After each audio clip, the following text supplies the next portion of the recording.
So Caffeine AI, which is basically one of the flagship products of Dfinity, recently made a reminder, which I think kind of showcases their new beginning. What do I mean by that? I'll explain in today's video, even though I am not telling anyone to do anything. It's just my mindset, and nothing I say is financial advice. Now, if we take a look at it, Caffeine AI recently posted and said, start building with your team on Caffeine AI. Now, what does that even mean? Remember not too long ago when they did like a new upgrade or a new update, I should say, that made it easier to basically work on apps on Caffeine AI, when it comes to a team? Remember that?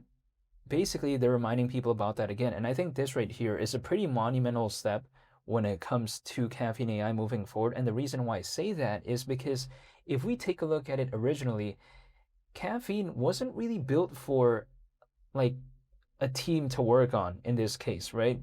It was more so meant for just a solo developer or solo individual that's just kind of doing things on their own, which is totally fine, I guess, for the beginning stages. But of course, naturally, large enterprises, massive teams that want to build something pretty impressive, because keep in mind, Caffeine AI is a self-writing apps platform.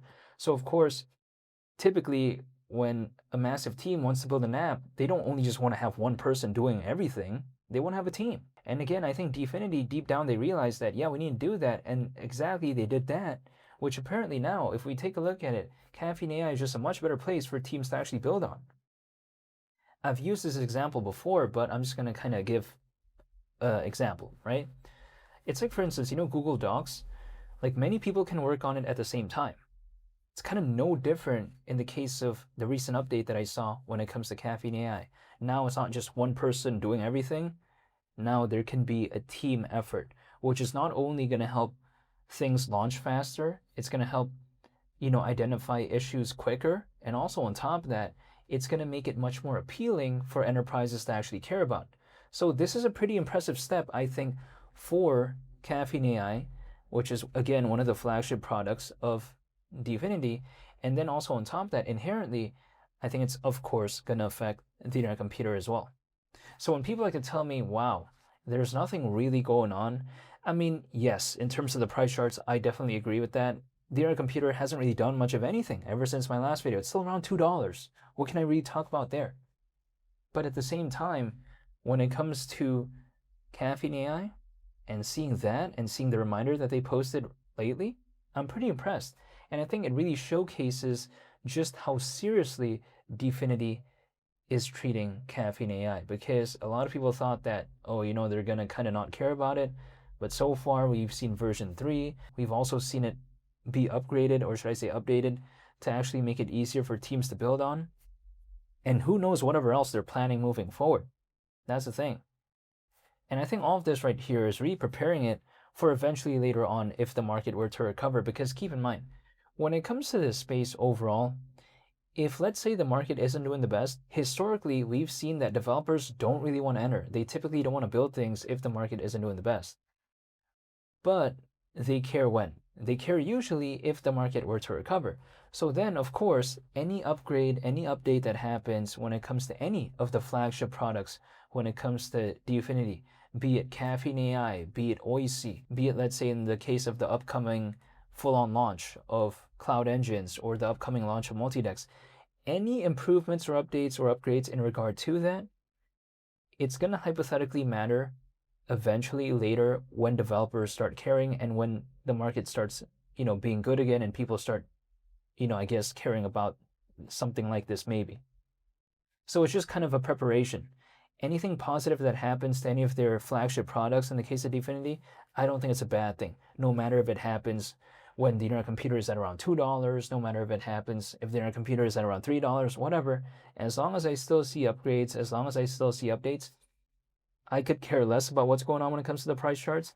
I still think it's pretty impressive nonetheless. Now, of course, I do have to care for the price charts to a certain extent, but it's not the end-all be-all in a sense where if I see a good update, my sort of perception and my sort of mentality for that is not going to be influenced through the price charts. No. If I think it's a good update, if I think it's a good upgrade, I'll think about it that way regardless of the price charts. That's just my mindset.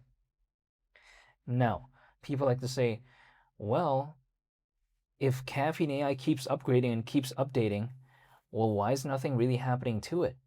Well, again, like I mentioned before, all these upgrades and updates as of right now may not matter too much because there's just simply not that many developers that care about this space currently. But eventually, if let's say they do, all these upgrades and updates, they're going to eventually matter later. But that's a big if. We'll wait and see. Now, a main rebuttal and a main argument when it comes to all this is that people like to say, well, the concept of the caffeine AI, like in terms of a self-writing apps platform, they say that there's just too much competition. Like, how is this going to stand out? I'm totally aware of that, but at least they're trying. I mean, if Divinity doesn't try, how would they know? It's like, for instance, let's say we take a look at a marathon. There are so many people running, right? But then only one person can typically win first place. So then, I mean, if they don't try, I guess, how would they know if they can become first place? That's the thing. And a lot of people are apparently trying for a lot of the marathons that I do see. So it's kind of no different here. Does it mean that Dfinity will succeed? Does it mean that Caffeine AI will become successful? Not necessarily. It doesn't mean it will, but at least they're trying. Again, will they become amazing? That remains to be seen. But at least they're trying. How would they know if they don't try? That's just the way to take a look at it. However, something that I actually find quite fascinating is that when it comes to this space, even if, let's say, a project launches something pretty fantastic and let's say it kind of flops or let's say it doesn't do too well, even sometimes that's kind of forgiven during a time when the market were to recover, because if we take a look at many projects out there in the top 100, they have not launched anything meaningful in a lot of cases. But just the concept and the idea of it sometimes is what really only matters during a time when the market recovers. During an altcoin season, sometimes people could care less about the adoption or how good the use case is in some cases, right? Sometimes they just want to see a project trying and that's kind of it. So when it comes to Dfinity, I think they're kind of having these two pathways in a sense where, because if let's say Caffeine AI doesn't really do too well, it's still going to become a storyline anyways that people might even care about if let's say the market were to recover, if let's say there's an altcoin season.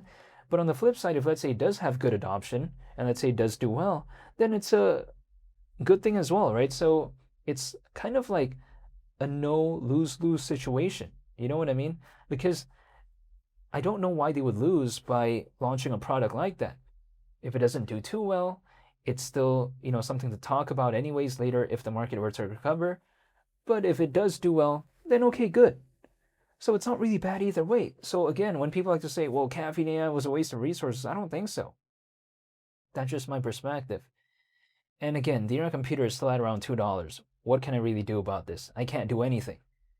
I could stare at the price charts all day. I can draw some random triangles. It's not going to do anything when it comes to the price charts. The only thing I can do is wait.